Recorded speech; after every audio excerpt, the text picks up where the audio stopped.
Bem-vindos a mais uma aula do curso de vertebrados, né? Eu sou o professor Marco, eu já conversei com vocês a respeito da diversidade de répteis e depois de vocês terem, ao longo do curso, visto toda a diversidade de vertebrados, agora a gente vai começar a conversar um pouco sobre como a diversidade, sobre como toda aquela diversidade se reflete na fisiologia, na morfologia e como também essa evolução toda ajuda a explicar o grande sucesso em termos de ocupação do ambiente dos vertebrados que a gente tem hoje, tá?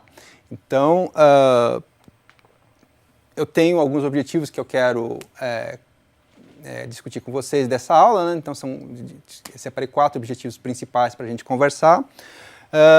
Eu primeiro queria falar com vocês sobre deixar claro o que é circulação e respiração, tá? Rever esses conceitos. O segundo conceito que eu queria discutir com vocês é que como a evolução desses sistemas varia ao longo de todos os grupos de vertebrados, né? A gente vê que tem um grupo muito grande, então tem uma variação muito grande dentro desses sistemas em todos esses organismos. Por quê? Porque são organismos que ocorrem nos polos, são organismos que ocorrem nos desertos, ocorrem nas profundezas do oceano e também estão voam, então tem um grande gradiente de altitude e temperatura que esses organismos conseguem ocupar. O que eu queria conversar com vocês é que a diversidade ela reflete a variedade de modos de vida e histórias adaptativas e, no fim, tudo isso está integrado dentro do grande paradigma da biologia, que é a evolução. A evolução explica toda essa variação em termos de forma e função. Tá? Então, quando a gente está falando de respiração e circulação, a gente tem um problema. Por quê? Qual que é o nosso problema? Porque as células, elas precisam se alimentar, elas precisam respirar, elas precisam receber nutrientes, elas precisam eliminar resíduos, né? Então, quando a gente tem, nos organismos que são unicelulares, o que acontece? Esses processos eles são meio automáticos. A célula ela recebe e troca diretamente com o meio. Então, ela não precisa, o problema da circulação e da respiração, ela é resolvido simplesmente por uma questão de tamanho. A célula não precisa, ela está em contato com a sua própria comida, ela pode fazer essas trocas gasosas sem intermediação diretamente, sem nenhuma intermediação. A questão é que conforme ao longo do tempo aparece a multicelularidade, já começa a ter o problema de que algumas células estão mais externas, outras células estão mais internas. Então, como fazer que essas células que não estão em contato direto com o meio consigam respirar, receber nutrientes e eliminar as substâncias de resíduos metabólicos, né? Então, é isso que a gente tem. Então, é muito interessante a gente ver ao longo da evolução que a gente tem ao longo do tempo, na verdade, ao longo do tempo, e a gente percebe um aumento que vai aumentando, as formas vão ficando maiores, né? Então, quando a gente tem aqui em torno de 1 bilhão de anos atrás, os organismos já existia multicelularidade, mas eram organismos de pequeno porte. Quando a gente tem hoje, a gente tem animais que são gigantescos, né? Tem mais de 100 toneladas. Então, a evolução, ao longo desse tempo, conseguiu proporcionar com que existissem mecanismos de fazer esse transporte de gases, de nutrientes e também para a eliminação de resíduos metabólicos, né? As condições de vida e a história evolutiva também implicam diferentes respostas para o problema da respiração e da circulação, que como eu comentei com vocês, a gente tem organismos vivendo a 10 mil metros de profundidade, tem organismos voando à altura do Himalaia a 8 mil metros de altitude. Então, toda essa variedade implica problemas específicos que, ao longo do tempo, a evolução conseguiu desenvolver estratégias para suprir essas deficiências, essas contingências. Bom, então, vou falar um pouco agora especificamente do sistema circulatório, depois a gente fala do respiratório. Eles estão muito integrados, a gente vai ver isso aí, mas vamos passar então a falar um pouco do sistema circulatório. Basicamente, o que é o sistema circulatório? É um conjunto de tubos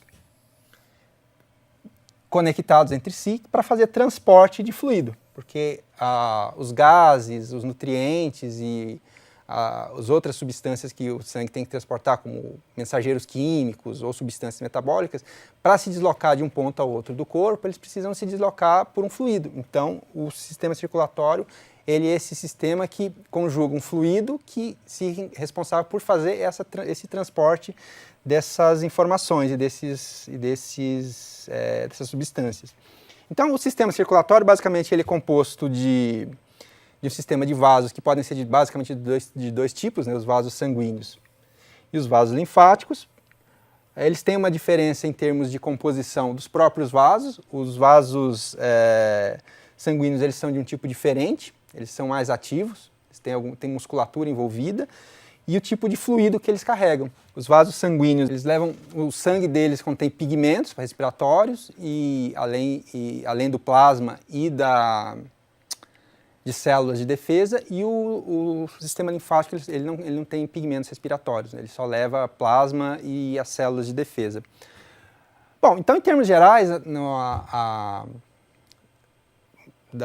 em termos dos vertebrados, como eles são um grupo monofilético, como a gente viu ao longo de todo as aulas anteriores, eles carregam uma série de características incomuns.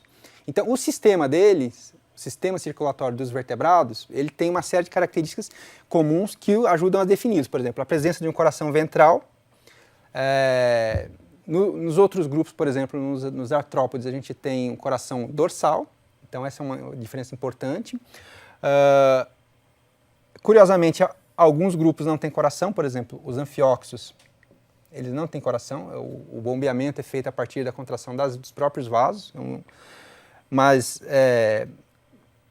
isso é uma especialização desse grupo. Todos os outros têm esse coração ventral. Os vasos sanguíneos dorsais e ventrais, em contraposição, boa parte dos outros organismos, por exemplo, insetos, os vasos são dorsais. No caso dos vertebrados, eles têm ventrais e dorsais. É um sistema sanguíneo fechado. Isso aqui não é exclusivo dos vertebrados. Alguns outros invertebrados têm também, mas o nosso sistema aqui ele é um sistema fechado. E os fluidos, como eu tinha falado para vocês, são de dois tipos, né? A linfa e o sangue. A diferença deles é basicamente que um carrega pigmento respiratório e o outro não. Então, para deixar mais claro o que é um sistema aberto e um sistema fechado, isso aqui é um sistema, esse é o nosso sistema aberto, fechado, desculpe, e esse é um sistema aberto. Então, o que acontece no sistema aberto? O fluido, ele circula pelos vasos, existe uma bomba, um coração, dependendo do organismo, pode ser um coração diferenciado, pode ser uma constrição do próprio vaso, que ele bombeia o fluido pelos vasos, e os vasos eles caem numa cavidade, tá? Eles caem nas cavidades celomáticas, e depois eles são recolhidos e voltam para o sistema principal de coletor e repete o sistema. No caso dos vertebrados, a gente tem um sistema fechado, por quê? Porque todo o fluido circula dentro de um mesmo sistema, tá? Então fecha o sistema. Aqui vocês percebem que o fluido ele é bombeado nas cavidades celomáticas e depois eles são captados e voltam. Aqui não, aqui a gente tem o mesmo circuito responsável pela circulação do fluido, no caso o sangue do organismo. Bom, em termos dos vasos, como eu disse para vocês, tem dois grandes grupos, né, os sanguíneos e os linfáticos. Os sanguíneos eles são bastante complexos, eles são basicamente dois tipos, do tipo artéria e veia. As artérias elas levam o sangue oxigenado e as veias elas coletam o sangue venoso que já trocou o oxigênio que vem daqui para o dióxido de carbono, que é o resíduo metabólico. Então, como funciona o sistema? O sangue vem para cá, dentro das artérias, ele se distribui pelos capilares e aqui estão as células, né? Então, o que acontece? As células em contato com os capilares, elas fazem as trocas gasosas. Então, elas capturam o oxigênio da arteríola e liberam o dióxido de carbono para as vênulas. Então, e aí a gente tem depois esses vasos todos convergindo para as veias, que vão depois fazer o caminho de novo para o coração, e daí para o pulmão, para serem oxigenadas de novo, fechando o ciclo. A diferença, por exemplo, em termos de estrutura, é que esse aqui é um sistema mais ativo. No caso dos vasos linfáticos, não existe essa tensão muscular para fazer o fluido circular, tá? Então é um sistema muito mais passivo, ele depende muito da movimentação muscular para que o fluido circule. E quais são os componentes desse fluido, do fluido, né? No caso do que tem o pigmento, é o que a gente chama de sangue, tá? Que os eritrócitos, que são as células que vão ser responsáveis pelo transporte do oxigênio, é o que dá cor ao nosso sangue, né? Que é a presença da hemoglobina. E, além desses componentes, tem uma série de outras coisas que o sangue transporta, gases, hormônios que fazem a comunicação química de uma parte do corpo com outra, a glicose, que é o alimento básico para a célula, e também recolhe os excretas, que depois vão ser eliminados no pulmão ou vão ser eliminados pelos rins. Tá? Bom, aqui um pouco também a gente viu que os vertebrados, todos eles têm um sistema circulatório fechado, só que dentro dos diferentes grupos a gente tem diferentes processos acontecendo. Então, por exemplo, o mais comum, no caso dos peixes, o que a gente tem? A gente tem uma circulação de mão única, então todo o sangue coletado com dióxido de carbono, ele vai no único sentido para o coração, e de lá ele vai para a região respiratória, onde ele é oxigenado, e aí depois ele é distribuído. Tá? No caso dos outros grupos, principalmente de tetrápodes, de uma maneira geral, a gente começa a ter uma gradual separação do coração em duas câmaras. Aqui a gente percebe que é um coração que só tem duas câmaras, na verdade, né? O sangue circula no único sentido, tá? É para cá. E quando a gente tem os outros organismos, a gente percebe que vai havendo uma gradual separação das câmaras e aparece o que a gente chama de dupla circulação, um sistema onde o sangue circula coração-pulmão e depois coração-resto do corpo, que é diferente, por exemplo, dessa circulação simples. Então isso aqui passa a ser em anfíbios e répteis, aves e mamíferos, a gente já tem essa gradual separação do coração em bombas separadas, e também esse sistema onde o sangue, primeiro ele tem um circuito menor, que vai do coração para os pulmões, e de lá ele é bombeado para o resto do corpo. Bom, como a gente comentou, vem falado repetidamente, os vertebrados eles têm uma enorme variação de capacidade de ocupar meios. Então a gente tem bichos aquáticos, bichos voadores, bichos que estão nos desertos, nos polos. Então, os bichos os animais que ocorrem no meio aquático, eles têm um problema de como capturar o oxigênio dissolvido na água. Então, para esse problema, a solução a estratégia encontrada para capturar esse oxigênio foi o desenvolvimento de brânquias. E para os animais que depois conseguiram sair do ambiente aquático e conquistar o ambiente terrestre, eles tiveram que se utilizar de outra estratégia, que foi o aparecimento dos pulmões. Tá? Então a gente vai falar um pouco sobre isso. Aqui, em termos gerais, das estratégias que a gente tem dos vertebrados para a respiração, a gente tem pelo menos seis modos básicos, né? Então, desde os modos mais simples, por exemplo, das acídeas e dos anfióxos, por exemplo, as acídeas, por exemplo, elas possuem uma cesta faríngea.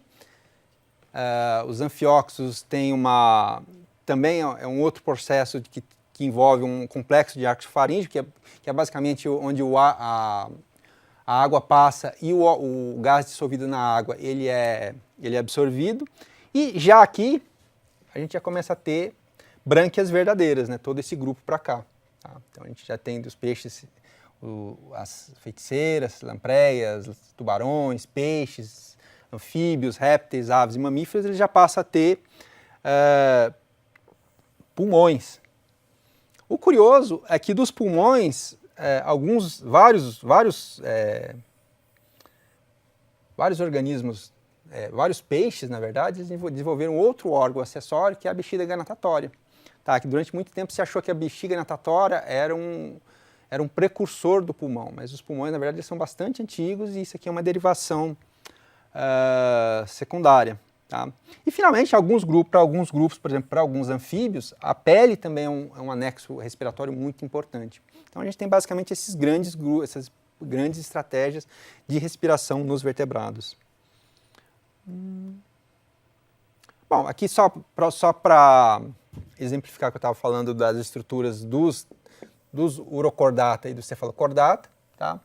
Aqui é o que a gente chama da cesta faríngea, que eu falei para vocês, é essa estrutura aqui toda reticulada, onde a água passa e o gás dissolvido ele acaba entrando aqui e sendo absorvido dentro dessa corrente. Aqui também a gente tem um outro... para os anfióxicos a gente tem uma coisa parecida, só que não existe uma cesta dessa, é um outro complexo de arcos, né, de estruturas que também fazem absorção. E lembrando aqui também que nesse caso também dos anfióxicos, eles não têm coração. Tá? O sangue, o que faz a movimentação do fluido são a contração dos vasos. Bom, então tá aqui. No quadro geral dos vertebrados, então a gente tem isso. Né? A gente tem aqui a evolução dos condríctes, né, que são os elasmobrancos, que são os tubarões, raias e quimeras. E, curiosamente, quando a gente vai fazer estudar a evolução do pulmão, olha que interessante, o pulmão ele aparece logo no começo da evolução dos teleóstei, né, que são um grupo que envolve os peixes ósseos e os tetrápodes. Então, o que acontece? A gente tem a evolução, o pulmão ele aparece aqui embaixo, alguns grupos ele é perdido, tá? E nesses outros aqui, que são os peixes de nadadeira lobada e os tetrápodes, ele permanece e ele continua se especializando. E aqui a gente tem aquilo que eu falei para vocês, que é a bexiga natatória. Tá? Ele é uma coisa aparente, ele é uma especialização posterior, que também em alguns grupos ele tem a função acessória de respiração. Tá? É curioso que para esse órgão, dependendo do grupo, ele pode auxiliar na flutuação, pode auxiliar na audição. Tá? Alguns peixes eles usam essa vesícula, que na verdade é uma cápsula de ar. Então eles têm alguns, às vezes está conectada, por exemplo, à pele do animal, então ele percebe essa vibração, essa vesícula ela amplifica essa vibração que recebe de fora e acaba auxiliando o peixe a ouvir dentro da água. Tá? Uma coisa interessante, ainda a respeito dos pulmões e do porquê ele aparece tão cedo na evolução do grupo, é que, na verdade, ele aparece como uma respiração acessória e a gente acredita que isso está relacionado com o hábito de vida do animal. Que eram animais que provavelmente viviam em ambientes pantanosos, com água muito pouco oxigenada, então isso é uma estratégia que ajudou os animais a conseguir sobreviver respirando no lugar onde as condições da água não permitiam as águas pouco ricas em oxigênio. Então é uma forma acessória que vocês verem que, curioso, né, o acessório acabou virando uma coisa bastante importante na evolução do grupo posteriormente. Né? Isso na evolução é bastante comum, na verdade, né? Essas características que aparecem como uma função bastante simples, bastante secundária e que posteriormente ele acaba tendo um papel importante no grupo. Né? Bom, só para exemplificar um pouco melhor aqui o que é a respiração aberta e fechada, né? Não, desculpe, simples e dupla. Né? Então, é curioso porque tanto as estruturas respiratórias dos peixes quanto dos outros tetrápodes, também existe uma circunstância que ele é duplo ou simples. No caso dos peixes é sempre simples, então vem a água, passa pelas brânquias e é direto. Tá? E no caso dos pulmões a gente tem expira e inspira, né? Então a gente inspira o ar faz as trocas gasosas e depois expira, então é um fluxo de ar bidirecional. Como a gente viu no caso do sistema simples, é unidirecional, então sempre numa mesma direção. E no caso da circulação dupla, a gente tem essa divisão, o que a gente falou, tem a tendência à divisão do coração em câmaras distintas para fazer um circuito só dos pulmões e um circuito depois do corpo todo. Bom, eu falei para vocês que para alguns grupos anfíbios a respiração cutânea é muito importante, então para vocês verem que, por exemplo, no nosso caso, a respiração cutânea ela corresponde aqui é a tomada de oxigênio, aqui é a eliminação de dióxido de carbono. Até nós fazemos respiração cutânea, mas é uma coisa bastante pequena, menos de 5%. Esses outros grupos de salamandras podem chegar a fazer 100% das trocas exclusivamente pela pele. Tá? Então, para esses grupos aqui de anfíbios, a respiração cutânea é muito importante. Dentro dos vertebrados, dois grupos eles têm uma característica comum, que apareceram independentemente, que é a endotermia, ou seja, a capacidade de manter calor. Então, tanto aves quanto mamíferos, eles são o que a gente tem uma condição que a gente chama de homeoterma. A homeotermia, ela possibilita essa vantagem de não depender da energia externa para fazer suas atividades metabólicas. O organismo gera seu próprio calor metabólico. A questão é que isso tem uma demanda energética muito grande. E para suprir essa demanda, a gente tem especializações que otimizam a tomada de oxigênio desses organismos. Tá?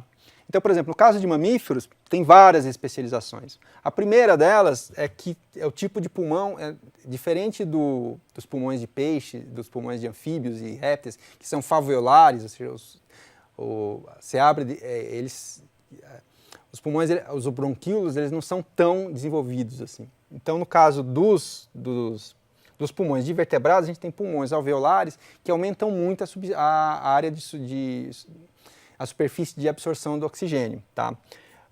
Então, isso é uma maneira de otimizar a absorção. Outra característica bastante importante e única do grupo é esses ossos turbinados. Quando vocês fizeram a aula de mamíferos com o professor Eduardo, vocês viram aqui na região frontal uma série de pequenos ossículos.